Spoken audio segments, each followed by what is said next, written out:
Hola, buenos días. Vamos a continuar con el siguiente tema de nuestro curso de hoy. Yo soy la doctora Lilian Tan, soy médico especialista en medicina crítica y terapia intensiva. Y vamos a hablar en esta media horita, si es posible, pues de los síndromes coronarios agudos. Es un tema bastante extenso, pero vamos a intentar resumirlo con vistas a que sea más explícito para ustedes. Varios de los expositores van a estar dando charlas sin mascarilla por el problema que tenemos que es un poco incómodo poder dar charlas con las mascarillas. Hemos separado a la audiencia un poco más con vistas a que no haya riesgo de a un tipo de contagio. Bueno, como bien cabe destacar, pues los objetivos de esta presentación son, lo primero, identificar a los pacientes con síndromes coronarios agudos, describir el diagnóstico y el tratamiento agudo en el infarto agudo de miocardio sin elevación del ST y en el infarto agudo de miocardio con elevación del ST. Tenemos que identificar las intervenciones de repercusión, eso es sumamente importante, ya que las mismas, muchas de ellas deberían ser tratadas de manera temprana para mejorar el outcome del paciente y reconocer las complicaciones del infarto agudo de miocardio y describir el manejo adecuado. Como les escribió el doctor Sandoval, todas las presentaciones empiezan con un caso clínico. Y bueno, esto se trata de un hombre de 68 años de edad, tiene antecedentes de diabetes mellitus, hipertensión arterial e historia de tabaquismo importante. El paciente empieza con dolor súbito, torácico, y también se asocia con dificultad respiratoria y diaforesis. La pregunta principal sería, ¿este paciente se encuentra en riesgo de síndrome coronario agudo? Exacto, este paciente se encuentra en riesgo de síndrome coronario agudo, todo dolor torácico debe ser considerado síndrome coronario agudo hasta que se demuestre lo contrario. Ok, ¿ustedes creen que sus síntomas sugieren un síndrome coronario agudo? Pues sí, es sumamente importante que la mayoría de estos pacientes, la mayoría, más no todos, pues describen un dolor torácico y muchas veces de inicio súbito asociado, a veces en reposo, asociado a algún tipo de ejercicio. ¿Qué información se requiere para determinar qué tipo o el tipo de síndrome coronario agudo? Okay. Un electrocardiograma de 2 derivaciones nos va a ayudar a ver lo que es el diagnóstico, buscar el diagnóstico de estos pacientes. Los síntomas coronarios agudos se van a dividir en dos, los que tienen elevación del segmento ST y los que no tienen elevación del segmento ST. Por eso la importancia de poder hacer el electrocardiograma dentro de los primeros 10 minutos que tenemos el paciente que entra al cuarto de urgencia y es evaluado por nosotros. Sería ideal, y en muchos casos se puede, hacer un electrocardiograma de 2 derivaciones en la extrahospitalaria. Ok, el síndrome coronario agudo con elevación del ST, pues obviamente va a representar lo que es un infarto agudo de miocardio. En cambio, el síndrome sin elevación del ST, pues pueden ser 2 entidades, la angina inestable y obviamente el síndrome coronario agudo sin elevación del ST. La diferencia de ambas, ¿alguno sabe cuál es? Los biomarcadores. Aquellos pacientes que tengan sintomatología de síndrome coronario agudo, pero no presentan elevación de biomarcadores, pues son considerados pacientes con angina inestable. Así a grosso modo, bien resumido. En principio, es súper importante saber que sin elevación del ST tenemos estas 2 entidades y es importante estar pendientes del tratamiento de las mismas. Entonces, sucede que nuestro señor presenta una presión arterial de 158 sobre 94 con 98 latidos por minuto, frecuencia respiratoria de 28 y en el examen físico lo único significativo es el S4 que se oculta en la ocultación cardíaca, aparte de diaforesis leve. S4, súper importante, es uno de los sonidos cardíacos, no siempre es fácil de escuchar, se escucha presístole y indica que tenemos una disminución de la distensibilidad de lo que es el ventrículo, por ende en la curación auricular, pues la aurícula tiene que hacer mucho esfuerzo y se escucha un ruido extra a lo que es la sístole. Entonces, este paciente tiene este electrocardiograma. ¿Ustedes creen que con este electrocardiograma podríamos identificarlo? No se me escucha. Voy a retirarme la mascarilla que dice que no se me escucha con él. A ver, ¿ahora se escucha mejor? Me voy a hacer un poquito para atrás. Ok, ¿este electrocardiograma les parece que tiene elevación del ST o no? ¿Qué tipo de síndrome coronario agudo está sugerido hasta este momento? Sin elevación del ST, que podrían ser de 2 tipos, pues sin elevación del ST o angina inestable. ¿Cuál es el siguiente paso de tratamiento en estos pacientes?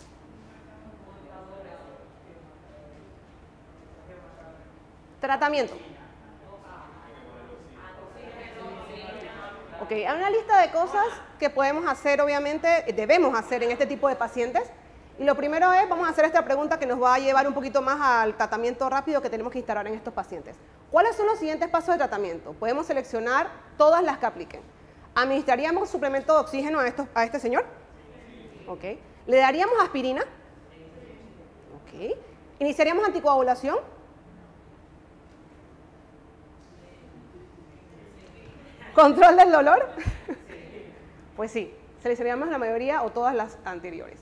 Entonces, a ver si me fui, los pasos del tratamiento. Ok, súper importante tener claro el manejo del síndrome coronario agudo sin elevación del ST. Es importante estas 4 consideraciones. Lo primero, el tratamiento antiisquémico y analgésico. Ese paciente tenemos que tratar de controlar lo que es el dolor. Después tenemos que dar un tratamiento antiplaquetario con vistas a ayudar al paciente, porque muchas de estos síndromes coronarios son una oclusión, ya sea parcial o completa, de una de las arterias coronarias, y que obviamente tenemos que buscar la forma de tratar de reperfundir esa área, porque lo que estamos teniendo es un sufrimiento cardíaco, principalmente por disminución del flujo, o disminución del flujo que está llegando a las diferentes partes del miocardio. Tratamiento anticoagulante también para ayudar, obviamente, a tratar de mejorar ese flujo y considerar la reperfusión. Hay veces que esto obviamente no es suficiente y hay que tratar de considerar reperfusión lo antes posible con vistas a salvar la mayor cantidad de miocardio. Entonces, muy importante el algoritmo que tienen en sus folletos del tratamiento para esta entidad. Hay que monitorizar al paciente, hay que monitorizar electrocardiogramas, o sea, hay que hacer, no solamente nos quedamos con el primero, sino que hay que hacer electrocardiogramas en las siguientes horas. Tenemos que darle oxígeno. Muchas veces, pues a estos pacientes, en muchas ocasiones, en muchos estudios, pues hay descrito que se le coloca oxígeno a los pacientes que requieran el mismo, eso sea, paciente que tenga una disnea importante, que tenga una cantidad de oxígeno o saturación de oxígeno por debajo de 90, o un paciente que esté en shock, o un paciente que esté muy inestable. En cambio, hay estudios que nos dicen que si el paciente no tiene ninguno de estos datos que he dicho anteriormente, puede ser contraproducente la aplicación de oxígeno. Pero la mayoría de estos pacientes van a llegar con alguno de estos síntomas que les estoy comentando. Es muy importante colocar lo que es el oxígeno en los que lo requieran, hacer marcadores cardíacos seriados, todos estamos anuentes de los marcadores que hacemos cada 6, cada 8 horas, con vistas a ver la progresión o el aumento de lo que son las troponinas, y poder instaurar lo que son las 4 terapias importantes, que son la analgesia o agentes antiisquémicos, los agentes antiplaquetarios y los anticoagulantes. Ok, hay diferentes tipos de tratamientos antiisquémicos y analgésicos. Es importante saber que la mayoría utilizamos lo que es nitratos, la nitroglicerina. Es importante también comentar que este medicamento pues obviamente disminuye la presión arterial de manera significativa. Por ende está contraindicado en los pacientes que tienen disminución de la presión arterial sistólica por debajo de 90. Hay que aplicar morfina a estos pacientes para tratar de aliviar lo que es el dolor. No sé, no creo que a ninguno nos ha pasado aún, pero los pacientes con infarto agudo de miocardio cuentan que el dolor es muy importante, a veces tienen una sensación inminente de muerte, y es intentar aliviar lo que es el dolor con lo que es la morfina. El betabloqueante está indicado también en ciertos pacientes. Este betabloqueante puede ser oral en la mayoría de los casos, muy pocas veces colocamos intravenoso, solamente en algunos casos seleccionados.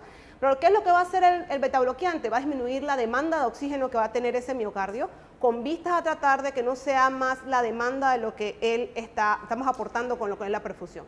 Si la perfusión está disminuida, eso quiere decir que nos llega menos oxígeno a lo que es el área del miocardio que está afectada, y por ende, si bajamos el trabajo, necesitará menos oxígeno. Por ende es importante, como digo, aplicar lo que es betabloqueante oral en estos pacientes. Todos estos van a ser medicamentos o agentes antiisquémicos o analgésicos.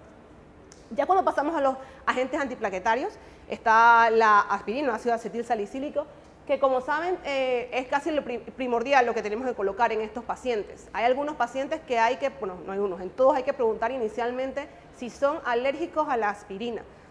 Muchas veces se nos pasa en lo rápido que estamos en el momento de la crisis o de la urgencia y no preguntamos al paciente si es alérgico a la aspirina, y muchas veces algunos de ellos no pueden hablar, no pueden comunicarse bien con nosotros, y es importante saberlo porque podemos tener un desenlace peor, obviamente, si tenemos un paciente que es alérgico y le aplicamos el ácido acetilsalicílico.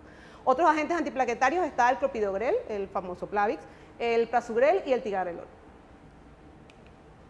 Bueno, tratamiento anticoagulante. El tratamiento anticoagulante en estos pacientes también va a ser de bastante importancia, principalmente, como hemos estado diciendo, para tratar de buscar la reperfusión en el área que está a falta de perfusión, vale la redundancia, y no solamente eso, sino para intentar no tener otras áreas con mayor afectación, porque incluso pueden haber oclusiones parciales en ciertas áreas de ciertas arterias y principalmente tengamos una ocluida y otras parcialmente ocluidas, y esto podría ayudarnos a lo que es abrir lo que es estas arterias. El tratamiento indicativo, el tratamiento de elección va a ser la heparina no fraccionada o la heparina de bajo peso molecular, depende de obviamente los antecedentes del paciente y otros casos como son los pacientes de insuficiencia renal, que no deberíamos colocar la heparina de bajo peso molecular, la bivalidudina, y el fondaparinux. Muchos de estos no los colocamos nosotros directamente, la mayoría utilizamos lo que es heparina tanto de bajo peso molecular como la heparina no fraccionada. Entonces, ¿qué es importante aparte del tratamiento, que es algo sumamente importante, apenas llega el paciente, tener el diagnóstico de lo que es el síndrome coronario agudo, en este caso sin elevación del ST, empezar un tratamiento dirigido en estos pacientes, pero tenemos que certificar al paciente. Este paciente es un paciente con alto riesgo, moderado riesgo o bajo riesgo. Hay muchísimas características que pueden hacer que el paciente sea un paciente de alto riesgo. Por ejemplo, los pacientes que estando en esta situación están en shock, pacientes que están con inestabilidad hemodinámica, pacientes muy añosos, pacientes que tengan algún otro tipo de alteraciones significativas que puedan considerarlo un paciente de alto riesgo, porque de esto va a depender si nos decantamos a una terapia o a otra después de iniciar estas primeras terapias, tratamiento dirigido. Y es importante, por lo menos en esto, hacer la estratificación de los pacientes con alto riesgo para pensar en lo que es una intervención coronaria percutánea. Ok. Muchos centros no van a tener la opción de poder hacer una intervención coronaria percutánea. Eso obviamente están casi siempre la mayoría de los centros de tercer nivel, más no quiere decir que nosotros no podemos iniciar el tratamiento a los pacientes con síndrome coronario agudo en las diferentes áreas o en los diferentes centros en donde estemos laborando. Estos pacientes es importante captarlos de manera temprana, por eso todos sabemos que en el cuarto de urgencias, cuando llega alguien con dolor torácico, va expedito a hacerse lo que es el electrocardiograma con vistas a clasificarlo si es un síndrome coronario agudo con elevación o sin elevación del ST y empezar el tratamiento de manera temprana. Si nosotros tenemos un paciente de alto riesgo con síndrome coronario agudo sin elevación del ST, es importante plantearse si podemos o no podemos trasladarlo para hacer una intervención coronaria percutánea, porque esta es el gold standard y va a poder salvar muchísimos pacientes. Sucede que nuestro paciente de 68 años, pues el dolor ya le hemos dado el tratamiento, pero el dolor se le agrava después del alivio inicial que tuvo con la nitroglicerina que le administramos, la aspirina que le dimos, el copridorel y la enoxaparina, y presenta este nuevo electrocardiograma. La importancia de darle seguimiento a los electrocardiogramas, no solamente con el ecocardiograma inicial, sino darle seguimiento. ¿Cuál es el diagnóstico? Y esto es importante que lo sepamos porque el paciente cuando ingresa con un diagnóstico no quiere decir que no pueda ir cambiando en el tiempo. Lastimosamente, esa es una de las características que puede tener el paciente grave, en donde su primera patología no quiere decir que dentro de 3 horas va a ser la misma, o va a estar en la misma situación que cuando llegó al cuarto de urgencia o donde lo estemos atendiendo. Lo que sí es que este paciente inicialmente tenía un síndrome coronario agudo sin elevación del ST, y en estos momentos, después de poner tratamiento, el paciente se agrava y aumenta el ST, como lo podemos ver aquí en las derivaciones. Uy, no sé cómo ponerlo acá. ¿Será esto? Aquí lo vemos claramente la elevación del ST, cambiando entonces su diagnóstico. ¿Cuáles son los siguientes pasos?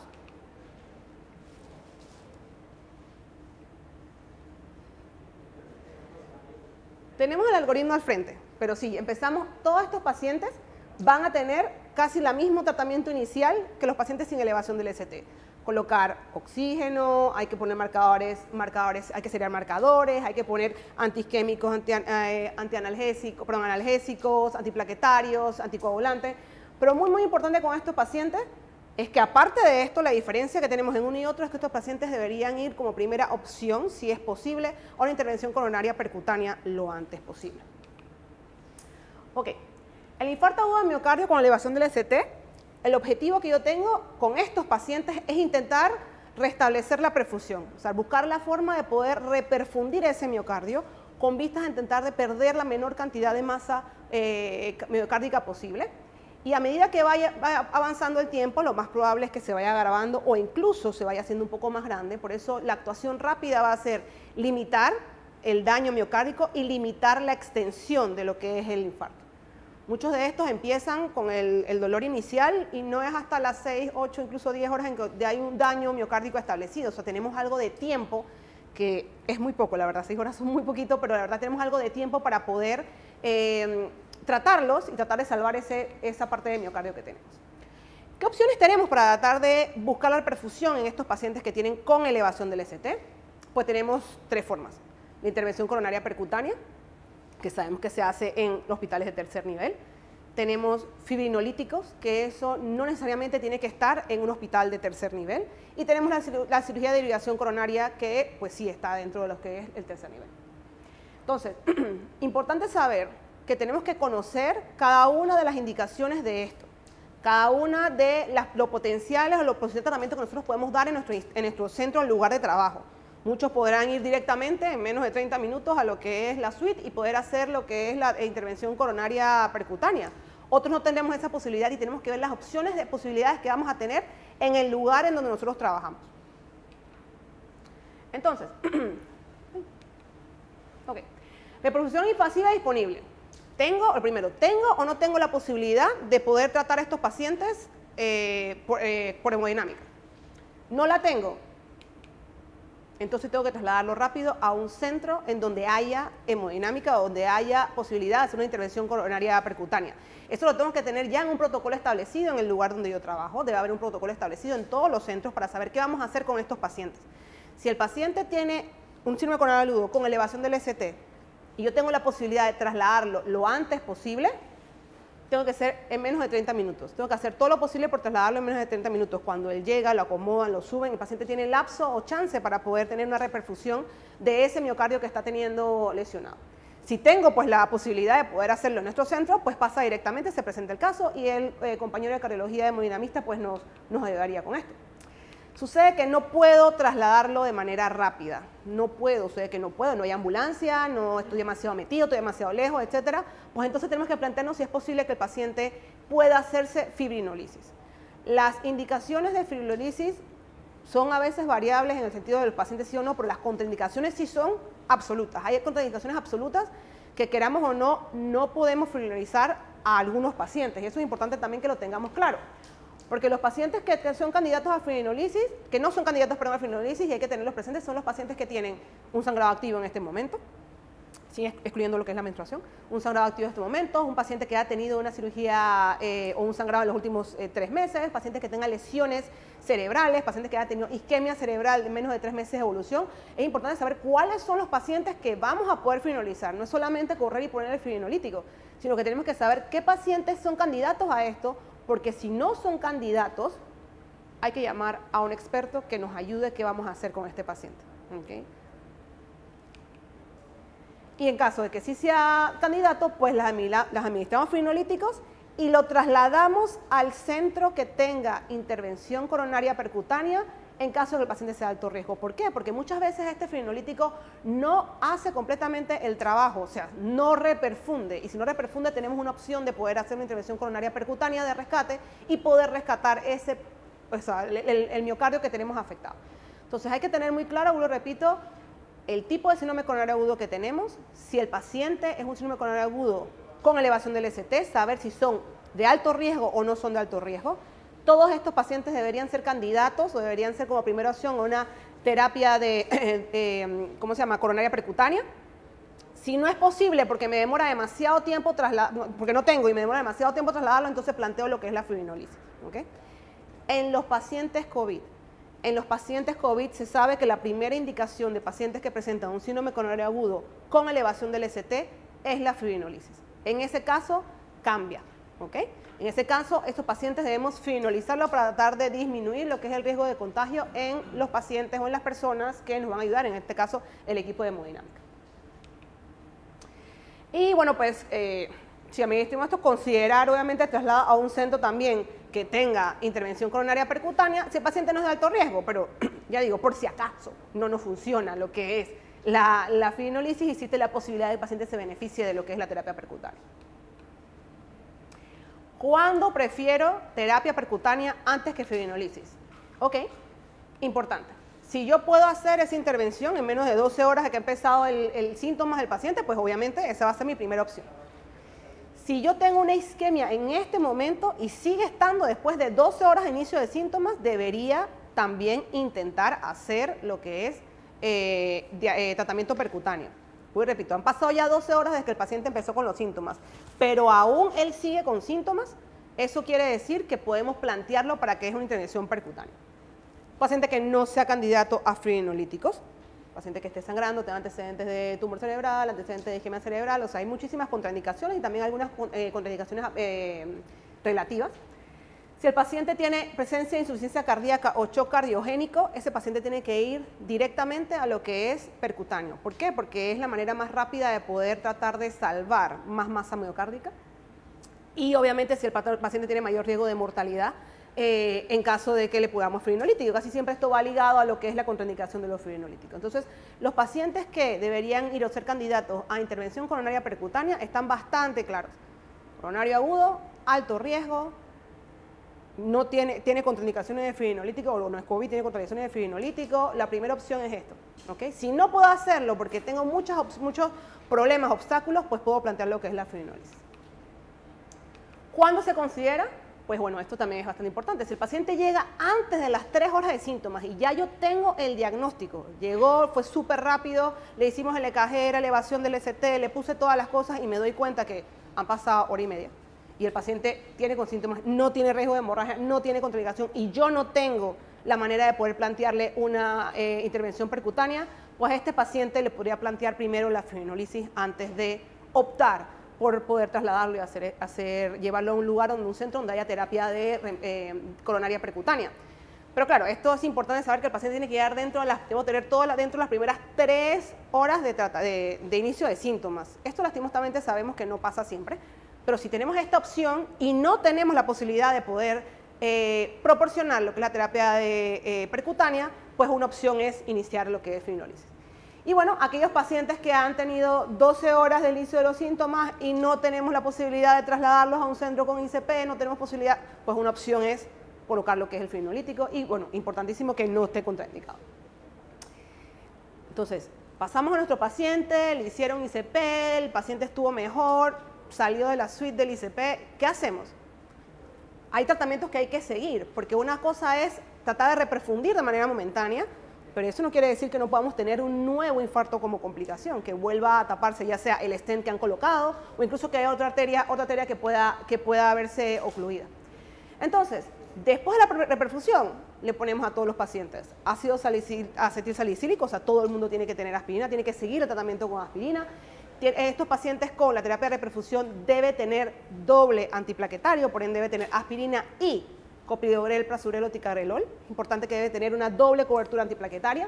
En los pacientes para anticoagulación, ya sea con heparina de bajo peso molecular o heparina no fraccionada, ya saben que la de bajo peso molecular pues se trata de no administrar a los pacientes con renales.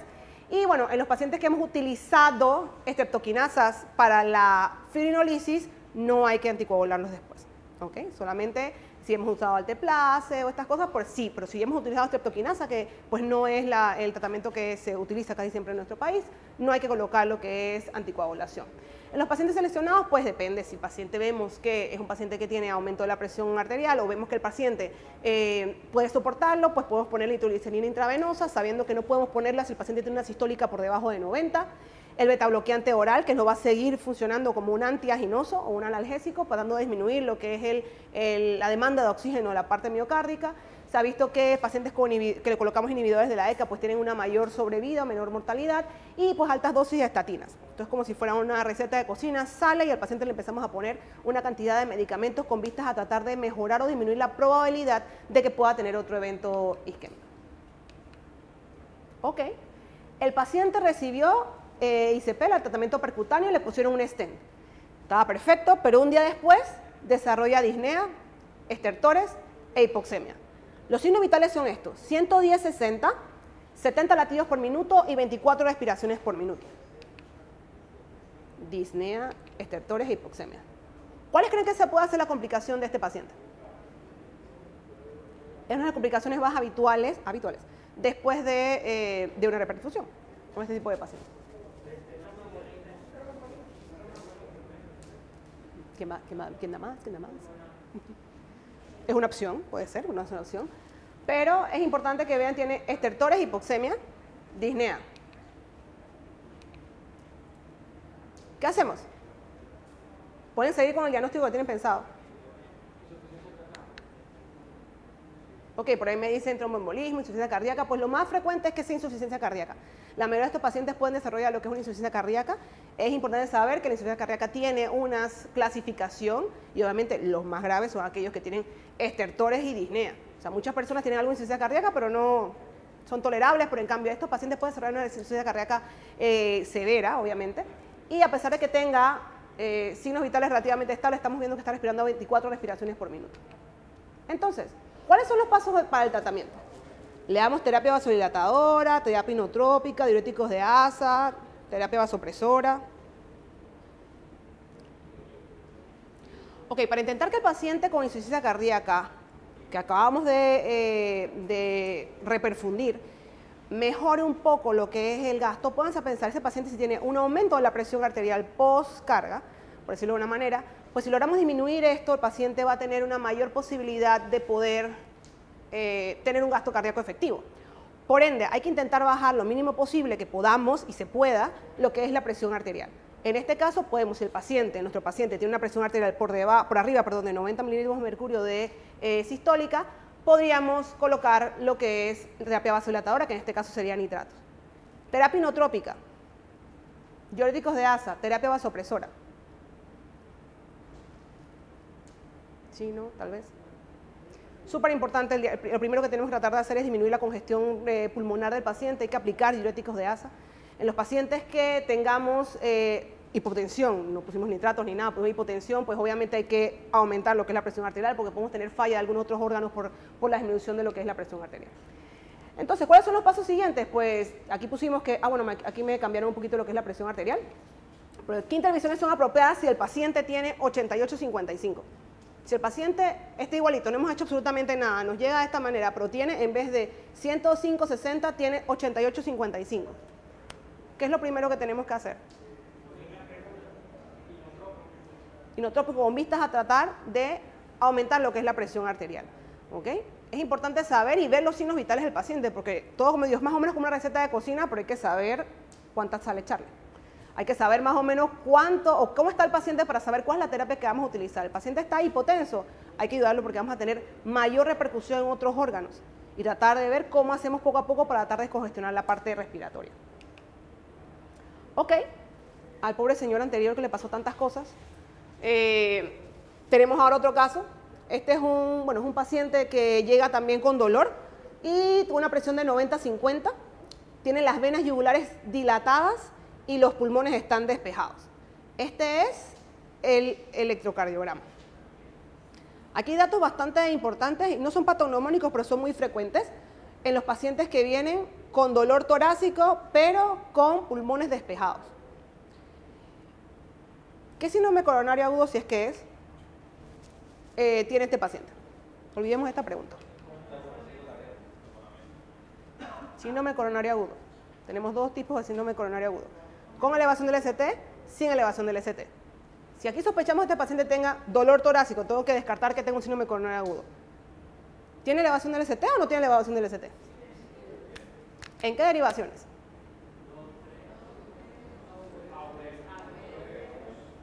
Ok, este paciente tiene una elevación del ST en la cara inferior. Como sabemos, en la cara inferior tenemos que sospechar que el paciente pudiera tener un infarto por el lado del lado derecho del corazón. Por ende, tenemos que hacer las derivadas derechas para poder buscar si es posible que esta disminución de del ST en la cara inferior tenga que ver con esto. ¿Y por qué? O sea, el paciente está así y es hipotenso, 90-50. ¿Por qué yo creo que ese paciente está hipotenso? ¿Cuál es la causa? Si sospecho que tiene elevación del ST y sospecho que puede ser un infarto de las cavidades derechas, ¿por qué tengo disminución de la presión arterial? Porque tengo disminución de la precarga. Esa es la manera de tratar la hipotensión. Intentar, como ese ventrículo derecho no está siendo funcional, obviamente, el paciente tiene disminución de lo que es la presión arterial, es como si tuviera una disminución significativa de la precarga, pero lo que tengo es una disminución de la contractilidad, lo más probable del lado derecho, y por ende tengo una hipotensión secundaria, y este paciente debería intentar aumentar lo que es la precarga. ¿Cuál es el medicamento que debo evitar en estos pacientes? Estos pacientes llegan con disminución de la presión arterial, y repito, va a ser secundaria a una disminución, una disfunción de lo que es el lado derecho del corazón. Por ende, no van a tener sintomatología respiratoria, porque estamos teniendo problemas del lado derecho. Estos pacientes, repito, van a llegar, o muchos de ellos, con disminución de la presión arterial. La manera de yo poder recuperar esa presión arterial va a ser con líquidos, o sea, aumentando lo que es la precarga, y debería evitar nitratos o medicamentos que disminuyan la presión arterial, nitratos, diuréticos, estas cosas. ¿Por qué? Porque entonces va a bajar mucho más mi presión arterial, independientemente que yo esté poniendo medicamentos o por lo menos poniendo líquido, perdón. ¿Cómo debería tratarse la hipotensión? Ya lo dijimos, más que nada va a ser con administración de líquidos. Es el tratamiento principal que tenemos que empezar, meter líquidos para intentar aumentar lo que es la presión arterial. Y en caso de que veamos que este paciente obviamente no mejora, tiene muchísima disfunción, podemos intentar pues lo que es dobutamina. Lo que sí no deberíamos administrar es diurético. ¿Cómo debe tratarse con la hipotensión? Bueno, esto es igualito. ¿Qué medicamentos se deben evitar? Ya los habíamos dicho. Más que nada, medicamentos que van a disminuir lo que es la presión arterial, como diuréticos y como nitratos. Caso 3. Hombre de 72 años de edad sometido a artroplastía de cadera 3 días atrás. Traslado a la UCI por palpitaciones y dificultad respiratoria. La presión arterial está estable, la saturación de oxígeno está 96% con canula nasal a 2 litros por minuto y tengo un angiocat torácico negativo. Y tengo este electrocardiograma.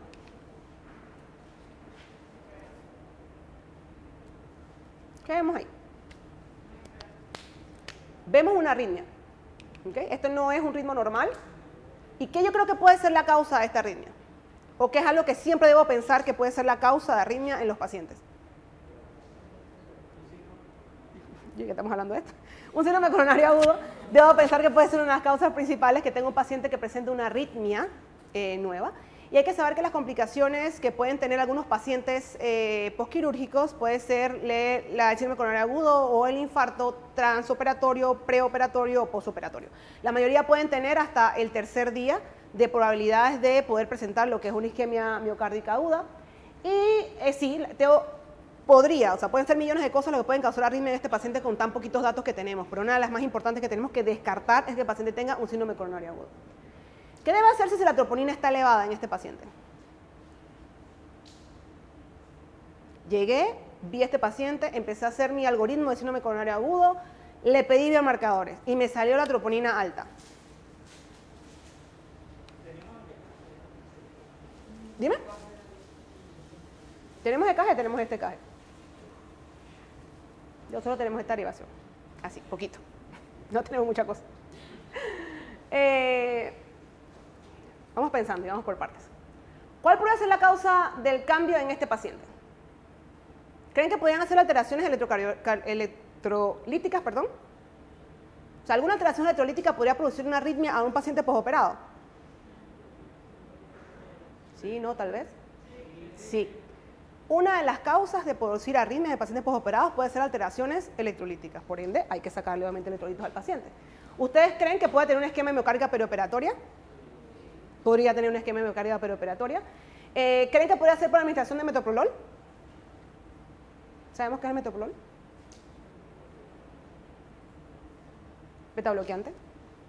No nos han dicho nadie que le han puesto metoprolol a nuestro paciente. Embolismo pulmonar, por ahí han pensado algunos. O sea, estas causas todas pueden ser causas de alteraciones o arritmias en pacientes postquirúrgicos. Lo que sí es que hay que poner en orden de importancia. Sabemos que la alteración electrolítica, el síndrome coronario agudo, el embolismo pulmonar pudieran causar una desencadenante fatal en nuestros pacientes, por ende hay que tratar de hacer el diagnóstico diferencial lo antes posible. Entonces ya hemos preguntado cuál puede ser la causa de este cambio. Importante que estábamos diciendo que si puede ser una embolia pulmonar, sí puede ser, pero es cierto que nos habían dado el dato que ya teníamos un angiocat negativo en este paciente, por ende el paciente no iba a tener o presentar en ese momento una embolia pulmonar que fuera la causa de este ritmo o de esta arritmia cardíaca.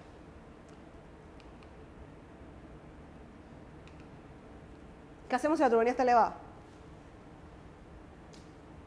Seguimos con el algoritmo, seguimos con el mismo algoritmo del paciente, iniciamos medicamentos, oxígeno, medicamentos, nitratos, antianginosos, antiplaquetarios, etcétera, para poder tratar lo que es esto, ¿cómo se llama? El fallo de miocardio. Y bueno, el preoperatorio es una incidencia máxima del tercer día, las presentaciones son súper atípicas, el paciente no siempre te va a decir que me duele el pecho, va a decir muchas veces empieza con lo que es una arritmia.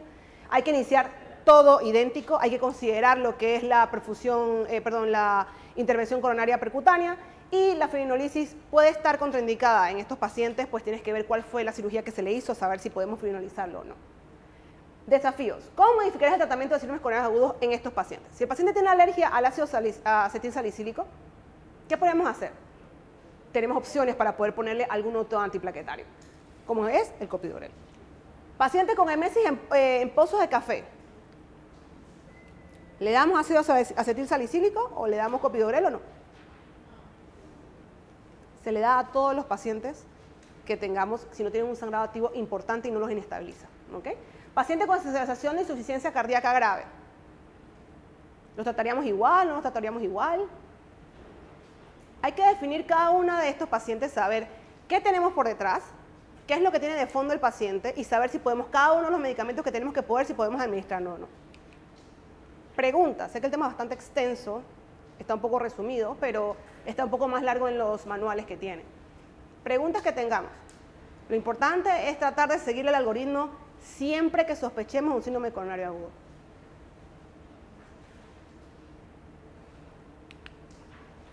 Bueno, los puntos claves a llevarnos es pues que hay que hacer un diagnóstico preliminar, del síndrome coronario agudo se basa en varias cosas: síntomas, factores de riesgo y electrocardiograma. El electrocardiograma tiene que estar hecho lo más rápido posible para poder definir si es con elevación de ST o sin elevación de ST.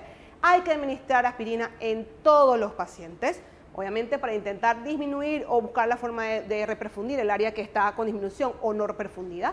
Los agentes antiplaquetarios anticoagulantes son fundamentales, hay que colocarlos, claro, a menos que el paciente tenga ya un sangrado activo, que tengamos que irnos primero para el sangrado activo antes de poder tratar lo que es la isquemia, pero hay que tratar de buscar la forma de tratar ambas cosas a la vez.